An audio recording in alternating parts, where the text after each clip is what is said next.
네, 사랑하는 우리 계명교회 청년 모든 여러분들 반갑습니다. 오늘부터 로마서를 좀 보게 될 텐데 서신서에 들어갔고 바울이 전달하고자 하는 어떤 분명한 메시지가 아주 선명하게 드러나는 곳이 이 로마서라고 생각을 합니다. 로마 교회에 바울이 전하고 싶었던 내용들이 있고, 그리고 여러분이 잘 알겠지만 이 사도 바울이 로마 교회를 통해 후원을 받아서 사실 이제 땅끝이라고 생각됐던 스페인 지역으로 이제 복음을 전하기로 원했기 때문에 바울이 자신이 전하고자 하는 복음의 내용이 어떤 것인지를 아주 잘 소개해 놓고 있는 곳이 저는 이 바울의 복음, 그러니까 예수 그리스도를 믿는 자들과 그들이 어떤 인생을 살아야 하는가에 대한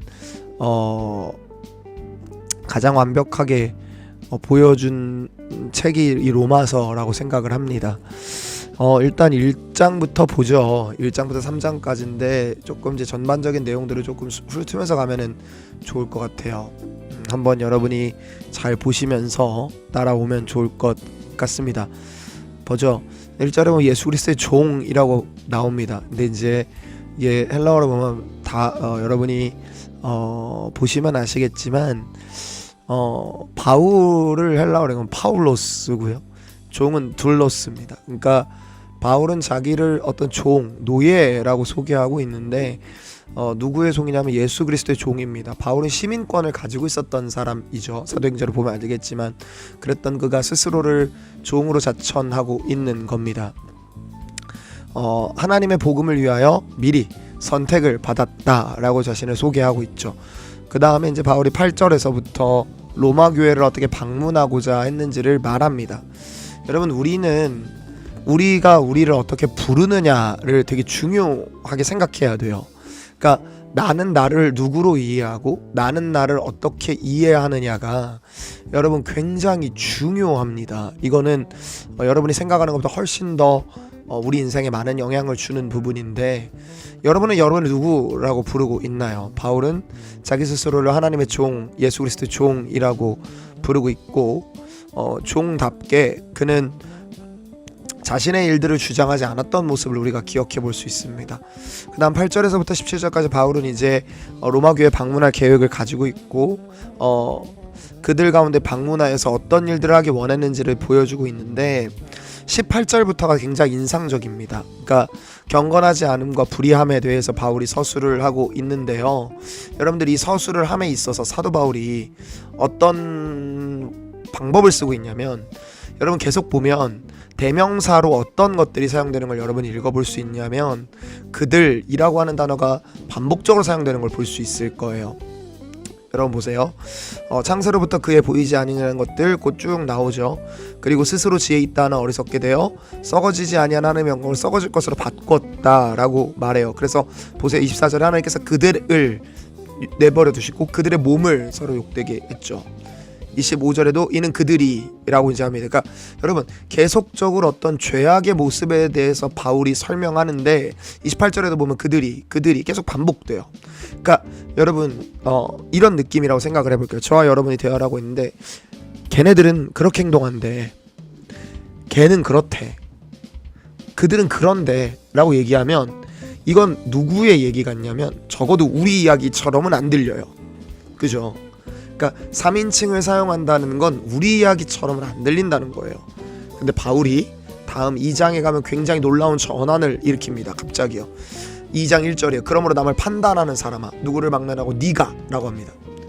여러분, 그러니까 뭐냐면 남을 향하여 정죄감을 내뿜고 있는 너도 사실은 뭐다? 죄인이다 라고 이야기를 하는 것이죠. 여러분, 그 다음부터 바울이 계속적으로 2장에서부터 너라는 단어를 씁니다. 그러니까 3인칭을 쓰다가 2인칭으로 확 전환을 함으로 말미암는 충격은 뭐냐면 이런 거예요. 걔네가 그런데 너도, 제가 이렇게 갑자기 그러면 남의 이야기가 아니라 내 이야기라는 어떤 충격이 더 확 오겠죠.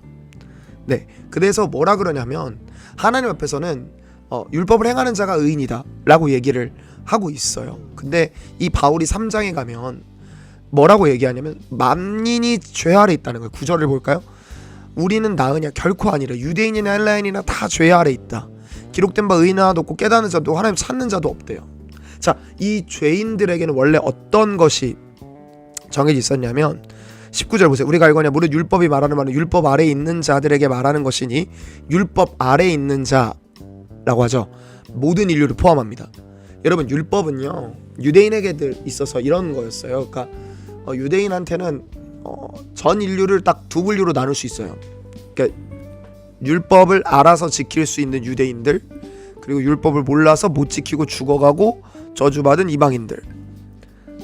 이해되죠? 그러니까 율법은 모두 위에 있는 일반 원칙 같은 거예요. 그러니까 율법 아래에 있는, 율법이 말한 바는 율법 아래에 있는 자들에게 말하는 것이니 이는 모든 입을 막고 온 세상으로 하나님의 심판 아래 있게 하려 함이라. 율법의 행위로는 그 앞에 의롭다 하심을 얻을 육체가 없다. 율법으로는 죄를 깨달을 뿐이다. 이렇게 얘기해요. 그러니까 율법만이 주어졌을 때에는 인간이 율법 앞에서 자신의 한계를 보는 게 정상적이라는 거죠. 나는 저걸 다 못 지켜. 맞아, 나는 심판받을 수밖에 없어. 이게 7장에 가면 좀 더 선명하게 나오는데요. 그리고 나서 쭉 말하는데 21절 앞에 여러분들 보시면 우리말 성경에는 잘 안 나오는데 이런 단어가 나옵니다. 3장 21절을 여러분들이 보시면 영어 성경에는 명확하게 좀 나오는데 헬라어로 보면 누니데라고 적혀 있거든요. 그러니까 이게 뭐냐면 but이라는 뜻이에요. 그러나 라는 거죠. 그러니까 원래 우리는 그들이 짓던 죄를 우리도 같이 짓고 있고, 우리는 원래 헬라인이나 유대인이나 다 상관없이 죽을 운명이었어. 그런데 이제는 율법에 하나님의 한 의가 나타났으니, 여러분, 하나님께서 우리를 위해 베푸신 의, 행동하신 것이 나와요. 그러니까 영어로 하면 the righteousness of God, 하나님의 의가 등장했습니다. 그게 뭐냐면 예수 그리스도를 믿음으로 말미암아 모든 자에게 미치는 하나님의 의죠. 여러분, 우리는 이 의를 선물로 받은 자들입니다. 여러분, 우리가 기억한다라는 게 굉장히 중요한데, 하나님의 은혜 안에 있는 자임을, 내 인생이 하나님으로 말미암아 새롭게 정의된 내가 의인이라는 사실이 우리 안에서 뛰지 않으면 우리에게는 매우 많은 힘이 사라집니다. 여러분, 오늘 하루를 살아감에 있어서 여러분이 하나님의 자녀이고 하나님의 베푸신 의로 말미암아 의인이 된 자들임을 여러분들이 가볍게 여기지 않고 하루를 출발했으면 좋겠습니다. 그렇게 살아낼 때 바울이 말하는 것처럼 내일부터 이제 말할 텐데 죄에서 멀어지는 삶이 가능해질 것임을 믿고 나아가는 저와 여러분, 우리 모두가 될 수 있기를 주님의 이름으로 축복합니다. 기도할까요? 하나님, 그리스도로 말미암아 우리에게 주어진 의를 우리가 누리고 지키고 살아내도록 도우소서. 우리가 하나님을 잃지 않는 하루를 살도록 주가 도우실 것들을 믿고 감사드리며 우리를 구원하신 나사렛 예수 그리스도의 이름으로 기도했습니다. 아멘.